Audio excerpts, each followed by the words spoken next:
I had to cut that previous episode short because someone was coming.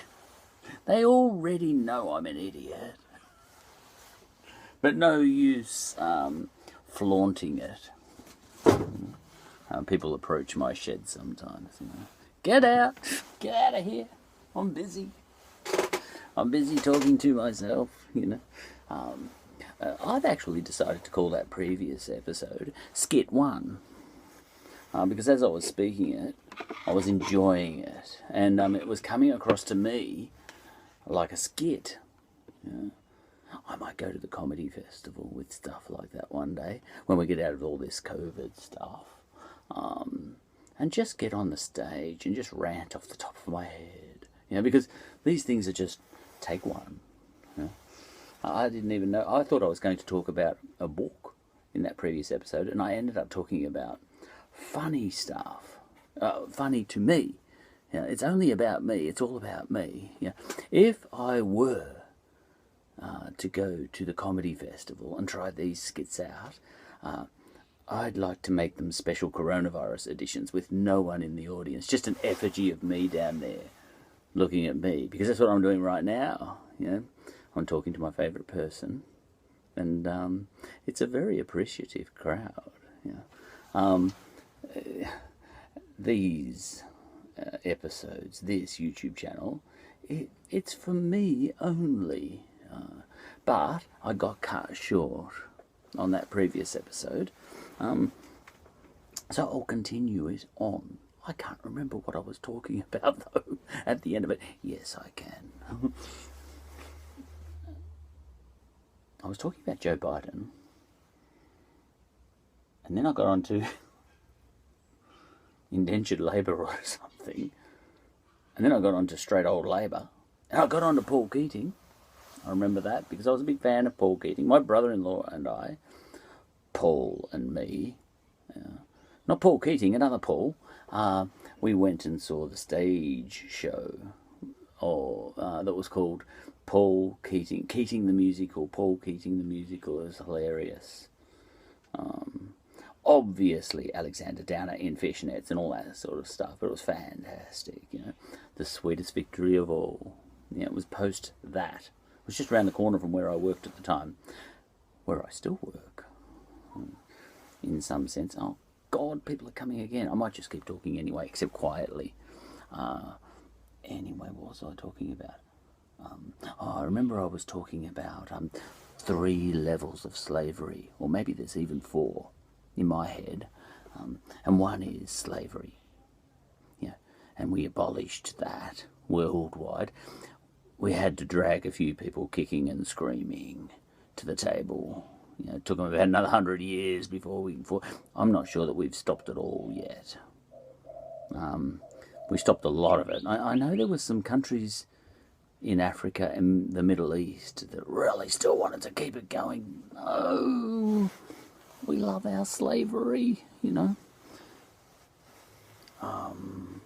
I've got a goddaughter who's interested in Ethiopia, so just because of that, I know Ethiopia was dragged kicking and screaming to the abolishment table. They wanted to keep it going. I think they got rid of it in the late 1940s or 1950s or something like that. And I think, I can't remember which countries, and I don't want to defame a country. Was it Oman? Had it right up until 1970. I might have slightly the wrong country, but one of those Middle Eastern countries. Humans have always loved slavery. Ever since we got civilized. Oh, I know how I got onto all of that. Because this book I'm listening to, you can do that these days, it was talking, Noah, his name is, I can't remember his full name. Trevor Noah? Noah's Ark? I don't know. But he was talking about, that huge revolution that was agriculture. 10,000 years ago, 9,000 years ago, 8,000 years ago, Jordan, and also in other places, South America, was that the Mayans, and there was a little spot here in Victoria, in Australia, where they were doing aquaculture. Could that count? I reckon it can. Although we don't know if that was 9,000 years ago. That might have been 300 years ago for all we know. Sometimes it gets a bit tricky how long ago some things are here in Australia. Because, for example, our goddaughter, who I spoke to, and we took our kids for a field visit to the Bora Rings of Sunbury, which are Indigenous initiation grounds, Really amazing, just in the suburbs. It's just a vacant block, but they've fenced it off, and that's a Bora Ring in there. And I went up there and I looked out over and it's up on a hill in Sunbury. There's some beautiful spots. Sunbury's beautiful. It's actually surrounded by a ring of mountains, essentially. It's in a valley, and all around the outside of that sort of hilly area, the local council, government, whatever, promised that would always be a green belt. When I was in Sunbury many years ago, I lived there for a while, a couple of years, maybe 3, when I was younger, and I'm an Essendon boy. Besides that, but there was a ring around Sunbury, and that was a green belt. It was just farmland, and that was promised to the people of Sunbury to be kept like that forever, and that was lovely. And then inside, once you go over the rise, whichever way you come into Sunbury, you go over a rise, and then you've got the town. It's a very historic town. And I love it, actually. I love Sunbury. And extremely historic. It goes back to... are you from England? It goes back to about the 1840s. Maybe even the 1830s. That far back. Your own house goes back further than that, doesn't it? But for us, pretty good. But there's one part of Sunbury, a couple of parts of Sunbury, that go back a lot further than that. These Bora Rings, initiation grounds for the Indigenous people, and I stood in one of those Bora Rings. I don't know what they used to do in that. Maybe they used to scratch everybody's chests, and all that sort of stuff. Initiation, the old initiation thing, and scarifying they call that. But I looked over I turned around, and I looked at the scenery, and I went, oh. I reckon I could just about see clear through to Geelong. There's a beautiful break in the mountains, the hills, and there's a river down there, and it's on a slope. I could see why they picked it. And just for a moment, I went back hundreds and thousands of years, maybe, just sitting there saying, there were blokes here, just, I think it's only males in the Bora Rings. I think the women had to sit around on the outside, Islam style maybe, because I went to a Ramadan break fast once. I had a Turkish friend. His great-grandfather and my great-grandfather were both, both in World War One, and I joked that if our great-grandfathers met each other, he was Turkish, by the way, if they met each other, they would have shot each other. He laughed, and look at us here, I said to him. On the 15th floor of the Richmond Housing Commission flat. It's fantastic. Took my wife up there once. She said, you take me to the highest places, Damien, Charlie, whatever your name is. And I said, yeah, that I do. Yeah. And anyway, he was in physics with me. It's a long story. Anyway, what happened to his great-grandfather? His great-grandfather got shot by a Turkish farmer. On the way home from Gallipoli. Gallipoli, that means something like galley, milk, white city, poly city, white city, beautiful city, something like that. Gallo, gallo means milk, gallo. I can't say it, I'm not Greek. I'm married to Greeks, but, and I think that's where the word Gaul came from, because they're the whiteys, the gallo. The Gauls. The Greeks tended to name everybody by skin colour, and you know, they're all the others, the whiteys and the blackies and the brownies, and it was quite a thing. I read in Sinbad the Sailor once that a great king from Persia, because Persia, Greece, don't tell them that, and to impress Sinbad, he had 2 rows of slaves either side, and he had his black slaves on the left and his white slaves on the right. I've got a daughter out there, she don't care. I'll keep talking. You right there? Alright. Anyway, that's the way it goes.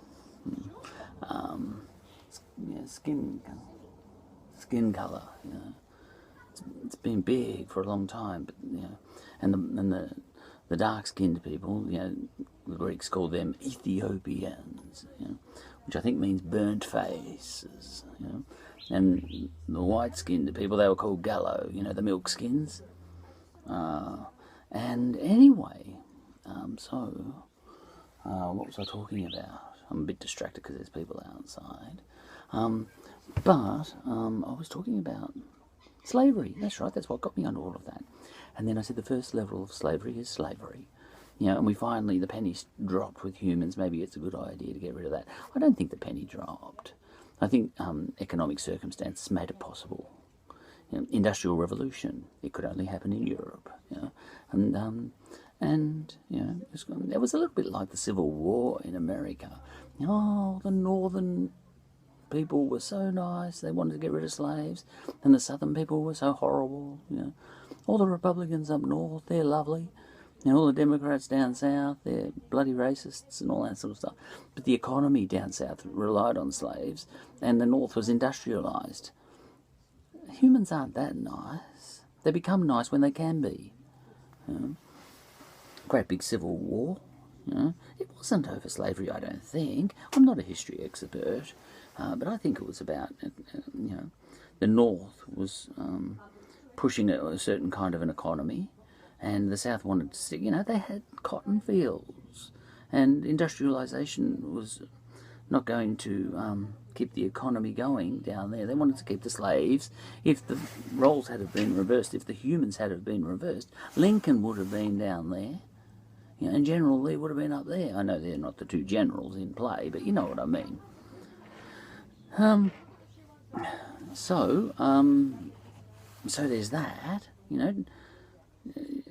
Sometimes you can be nice, so you will be nice, but that doesn't mean you are nice. It just means you can be nice. And that goes for all of us in this day and age. I think we'd all be pigs, mainly, given slightly different circumstances. I don't think we're that nice. Whatever colour we are, whatever, all our precious rights are a privilege, not a right, as far as I can see, because they would all be stripped away from us by ourselves if things ever took a turn for the worse again. If coronavirus we've got one disaster in play at the moment, coronavirus, whatever, COVID-19, and that might trigger an economic crash. We only need a couple of other things to go bad at the same time. A perfect storm, a coincidence of events and all that sort of stuff. A little bit like, the fall of ancient Rome, when about 4 or 5 or 6 or 7 things, all collided. They had the same thing, They had a plague, Antonine plague and all that sort of stuff. And then, they had the Huns coming. And then they had a few other things happening. And they had a bit of corruption and all that sort of stuff. And the economy crashed. And they had essentially hired mercenaries into their armies who, and the Romans were trying not to fight anymore. They were trying to get Germans to fight for them. Their erstwhile enemies. And, all those things came together. They outsourced their power, a little bit like us outsourcing our manufacturing to China, and suddenly that bites us in the arse, and getting Germans to fight for them and all that sort of stuff bit Rome in the arse too, and at exactly the same time, a plague rips through the legions, and then the Huns notice that they're a little bit weakened. Hey, where are those guys? I thought they were manning the garrisons and all that sort of stuff, and they're not there. Let's attack, bang, and then German just walks into the emperor and says, "You're dismissed." And the emperor goes, "Oh, okay." And Rome ends with a whimper, not a bang, as Mike Duncan put it once. He's one of my favourite podcasters. Now I remember how I started this entire set of skits. This episode hasn't ended up a skit, but I'll call it Skit anyway, just so that it's called Skit Part 2. Now, what was I... So I was talking about slavery, and then I was talking about the next level of slavery. You know, once you tick off that first level of slavery and abolish that, then you've got to get cracking on indentured labour, you know, because that's a sneaky form of, you know, almost slavery. And, you know, Australia kind of ended up knocking that off by about 1900 something, 10, whatever.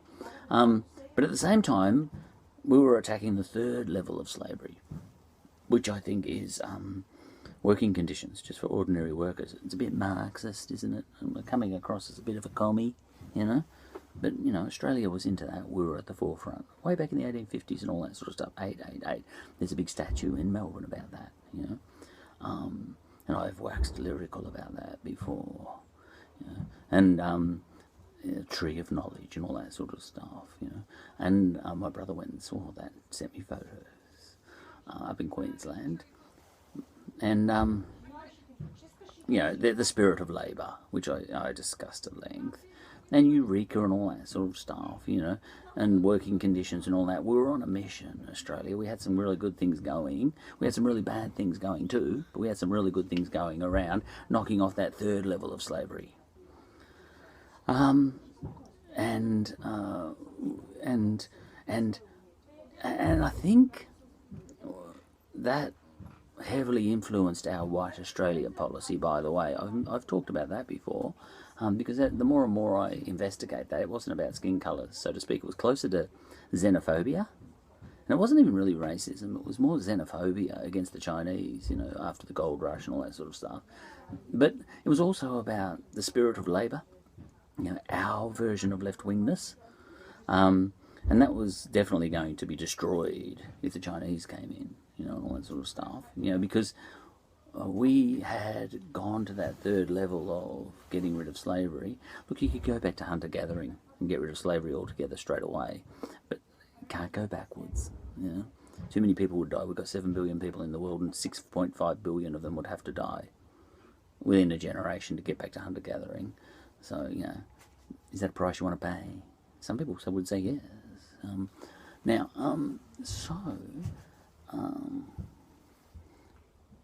I've got a chicken just outside my shed. And anyway, look, I'll probably have to finish this one as well. There's this third level of slavery. And the White Australia policy, one day I'm going to have to go back to those debates that brought that in. Yeah, because at the same time we were doing some fantastic thing around, you know, we're the first country, the first place in the history of the planet to bring in full political rights for women. So, you know, I sort of try and weigh these things up. We're doing these wonderful things, so to speak, and we're bringing in the White Australia policy as well. And it's all linked, it's all wrapped up together. It's not, you know, they're all intertwined. We'll pay a price. China will get us back for that. You know, for what we did, that White Australia policy to keep the Chinese out and all that sort of stuff. They will get us back for that, and we will deserve it. That's okay. You pay a price for what you want, and we will pay that price. You know, and that's the price you pay. You have to pay the ferryman. You know, but don't pay him until he gets to the other side. So we'll just live on borrowed time for a bit. Anyway, look, we were ticking off that third level, and we had a dream, like Martin Luther King, Australia did. Wage conditions, you know, working conditions, living standards, and all that sort of stuff. And a lot of that sat behind the White Australia policy, I'm sure. It was more a European Australia policy. It was a living style Australia policy. You know, wages and if we had have opened the floodgates back then, well, we might as well have taken that 888 statue down. And I think a lot of people didn't want to do that, which I could see, and yet it was wrong on another level, because humans are humans, you know. But we would have had to pay a price back then. We will pay a price again eventually, you know, because living conditions and wage conditions, that problem hasn't gone away. We still have sweatshops. This jacket was probably made in a sweatshop, you know. that so we kind of outsourced all that. Look, it's complicated, you know. Nothing is neat. This world is messy. Barack Obama said that. You know, he did a big speech against cancel culture, you know, and he said the world is messy. It's not neat, you know, because people try and make it neat. You know, all the world could love each other. We are 7 billion beautiful souls and all that sort of stuff. You know, all you need is love. Well, that's neat. You know, that's the sort of thing that Archbishop, or whoever he was, Desmond Tutu, but it wasn't his name. He was like Desmond Tutu at Meghan and Harry's wedding, you know, the first estate guy, you know, that was saying, all you need is love. You know, he had this church full of rich people at Meghan and Harry's wedding, like super rich people, and Meghan and Harry also super rich, and they're all sitting there, and kind of, that's the elite class, you know, the super rich class, and they brought in a priest. You know, that's the old first estate, second estate, third estate trick, you know, to give them moral authority to be rich. You know? So then you get the priest to say that, you know, in the modern religion is all you need is love. You know, it's not Christianity anymore. It's all you need is love. So that's the new priestly class will say that, you know, because we've got new priests around at the moment, moral authorities, you know. And they say all you need is love. And this is absolutely fantastic.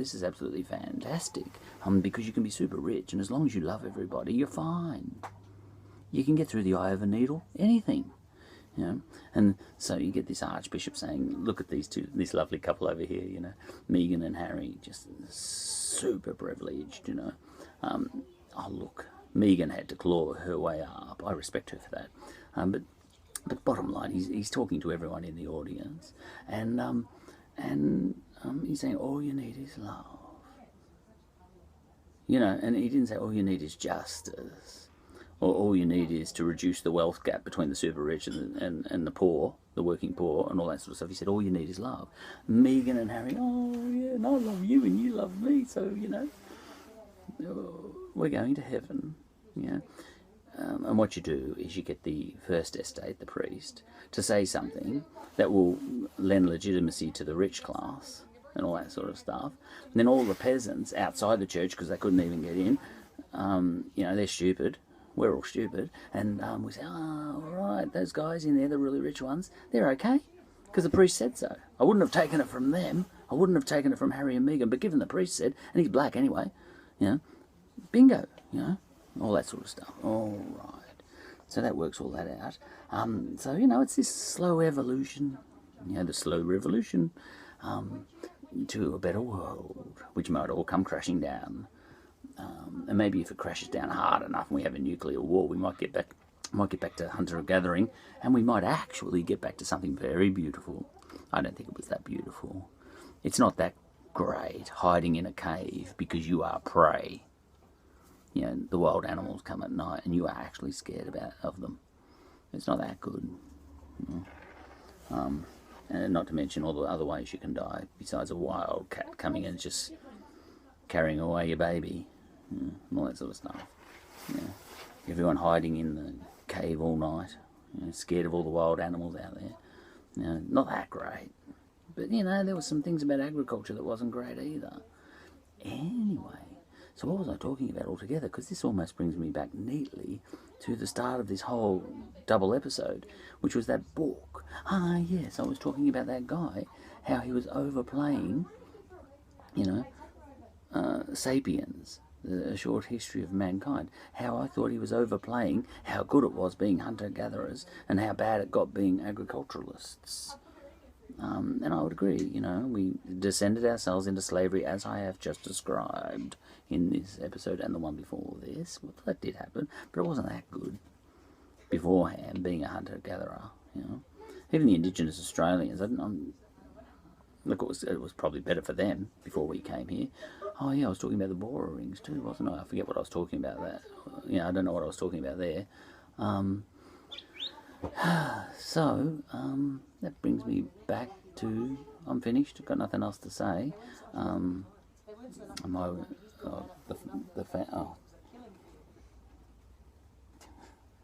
Go on, take her away. No, yeah. All right, hello. There you go.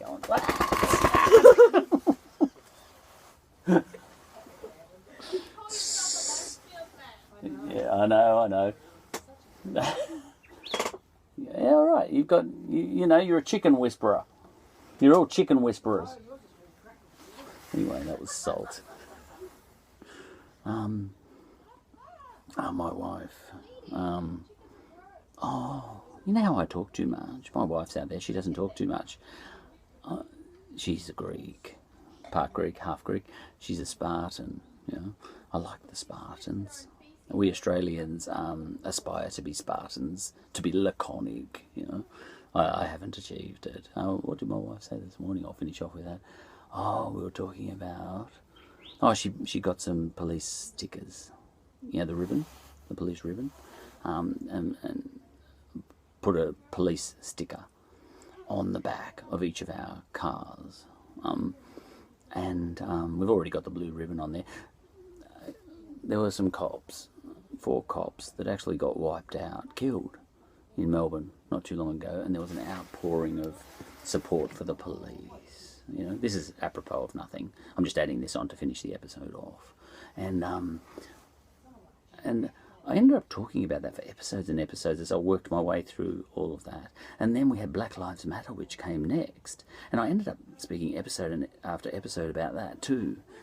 And I worked my way through the whole Black Lives Matter issue and all that sort of thing. Dolly Parton said something nice about that the other night. She said, of course Black Lives Matter. Do you think only our white asses matter? Asses, you know? Which I thought was nice. I thought she got it, you know? But not even I get it, so how would I know?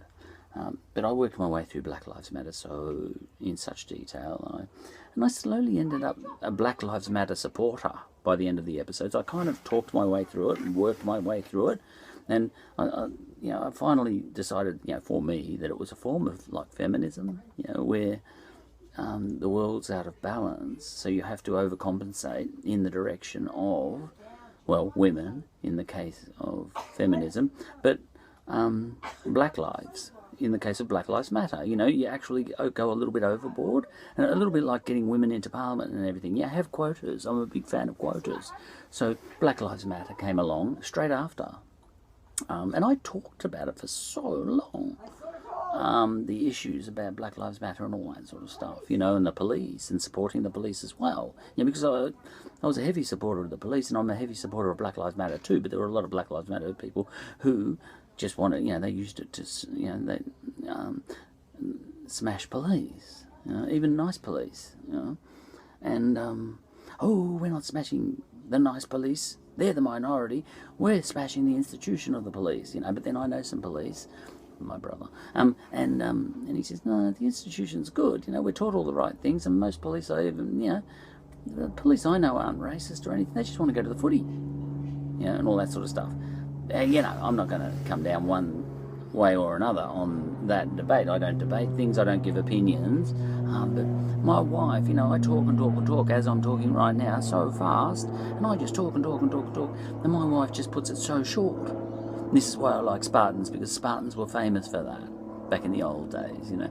They could, something that would take me 1,000 words to say, a Spartan can say in one sentence, you know. And sometimes it's a bit over brief, you know, but then they might say another sentence too, to put in another angle, but they only speak when they need to, and they say it in as few words as is required, you know. And what were we talking about this morning? Oh yeah, the stickers. My wife got some stickers, and to put on the backs of our cars to show support for the police, you know. And that's lovely, you know. Got to show, and she said it's sort of, you know, solidarity for Cam. Yeah, a bit of that, but solidarity for the police too, because when those 4 police got killed, see, we haven't been able to take the ribbons off the back of our cars. Because a lot of people, you know, metaphorically speaking, as soon as Black Lives Matter came, and suddenly we hated the police, everyone went, rip those blue ribbons off the back of the cars. So I hate police now.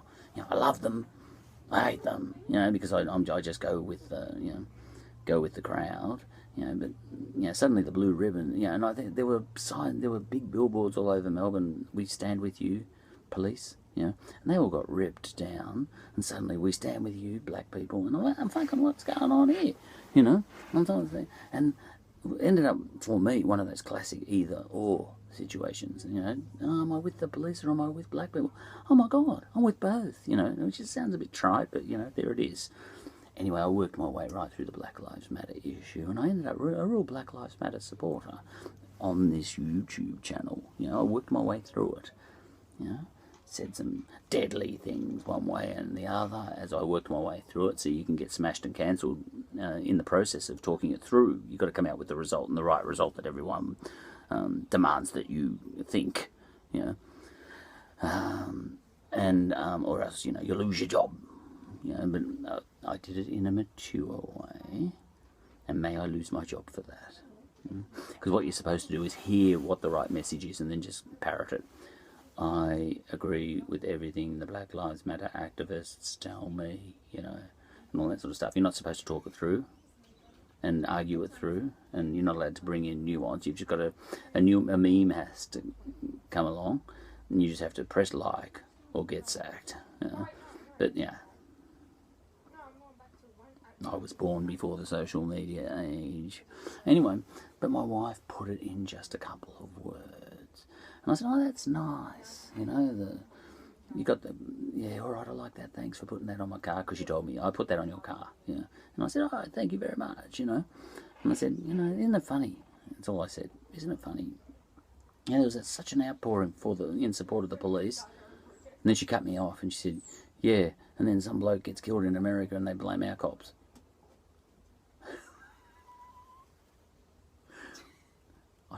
It took me 1,000 words to say that. Yeah, and she said it in about 8 words. Yeah, I love the Spartans. They're pithy. But my wife's fantastic. You know.